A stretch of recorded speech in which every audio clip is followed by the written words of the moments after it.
Welcome back.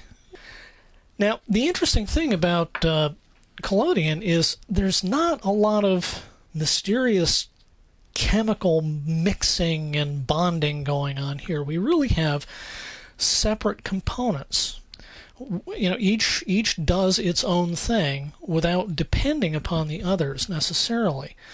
So the bromide gives you better sensitivity in the middle ranges of the spectrum.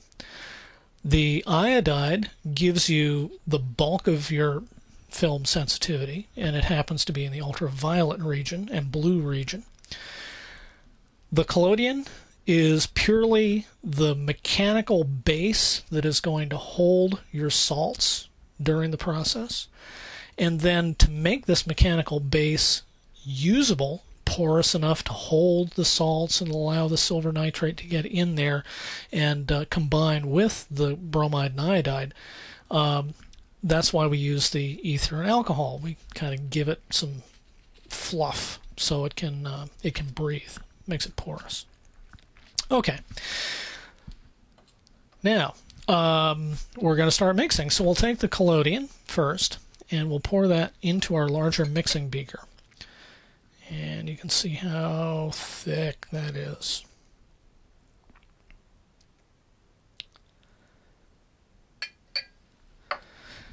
And then, to the collodion, we'll add our ether.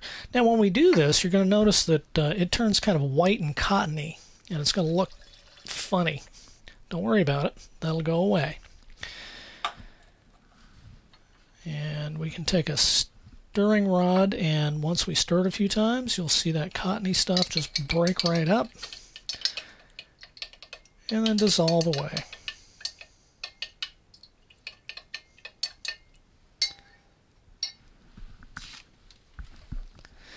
Now, another thing I should note at this point is collodion, when it dries out, it's essentially plastic. It is not soluble in water. So you don't want to spill this on your countertop. It's just going to be a bear to get up. You don't want to pour it down the drain because it's going to turn to plastic inside your drain. And nothing except pulling your drain apart is going to remove it. So do be careful with the collodion. Now, to the collodion, we're going to add the bromide, and we'll just pour that in.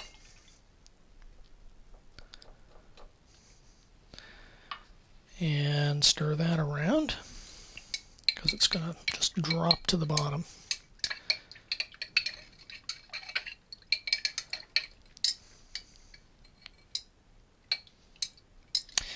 Now, the next piece is to take our potassium iodide, and we're going to add that to the alcohol.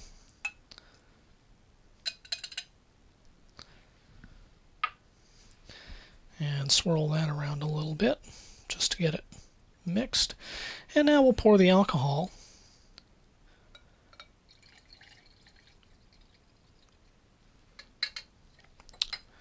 into the mix and then stir it up. Now you can see that it's beginning to turn yellow.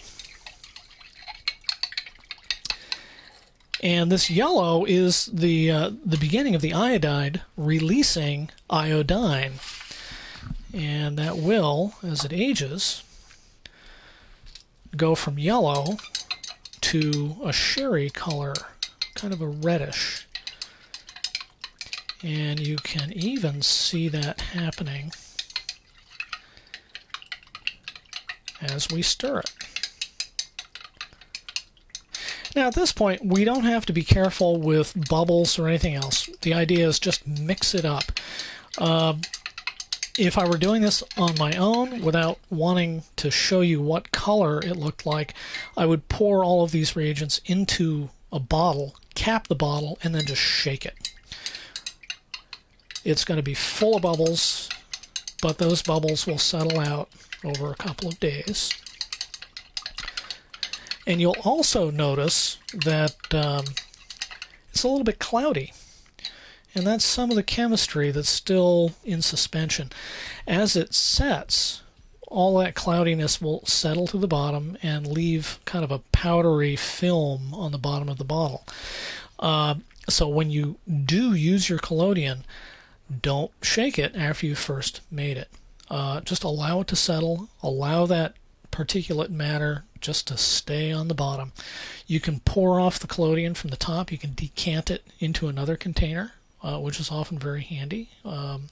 Makes it easier for pouring plates, and that way you'll always have collodion that is contaminant free and bubble free.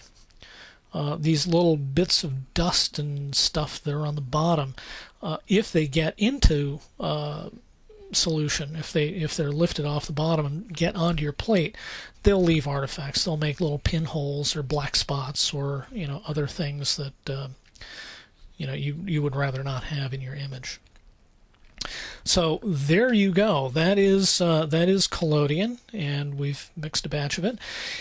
As this sets, I have a batch that I made yesterday, and you can see the difference in color. And again, that's due to the iodine that's being released.